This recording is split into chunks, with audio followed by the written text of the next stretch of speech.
Today I have come with this topic from family law. So basically Hindu marriage act में जो हमारा section 3 है उसको अच्छे से अंडरस्टैंड करने के लिए हमें ये समझना पड़ेगा कि agnate, cognate, full blood, half blood और यूट्राइन ब्लड क्या होता है.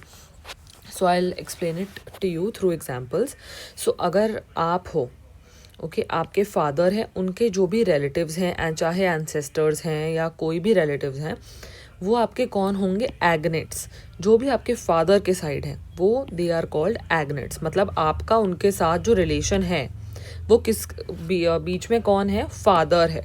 ठीक है, एक मेल है आपके बीच में. अब आप हो और आपके जो मदर के रिलेटिव्स हैं वो आपके कॉग्नेट्स होंगे. तो जो बेसिकली अब हम डेफिनेशन देखते हैं, in relation with another by blood wholly through mails.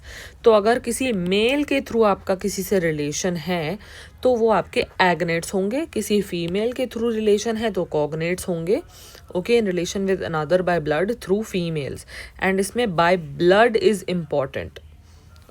To understand full blood, half blood and uterine blood, I'm going to give you some examples so you can understand.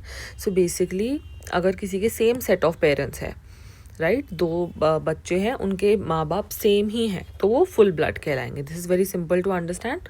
Half blood होता है, हम example ले सकते हैं सारा Ali Khan and Taimur का. So Sara Ali Khan can be child 1 and child 2 can be Taimur. So basically जो सैफ अली खान है, they have the same dad, but Taimur की मॉम अलग है, करीना, एंड सारा अली खान की मॉम अलग है, Amrita. So they are what now, Sara and Taimur are what, half blood. Now uterine blood is what कि मॉम सेम है बट डैड अलग है. लाइक एक लेडी की अगर पहले शादी हुई है एक आदमी से और उनका एक बच्चा है, फिर फॉर वट एवर रीज़न उनकी दूसरी शादी से उनको एक और बच्चा है, तो जो दोनों बच्चे हैं जिनकी माँ सेम है वो यूटराइन ब्लड कहलाएंगे. If the father is same but mum are different then it's half blood.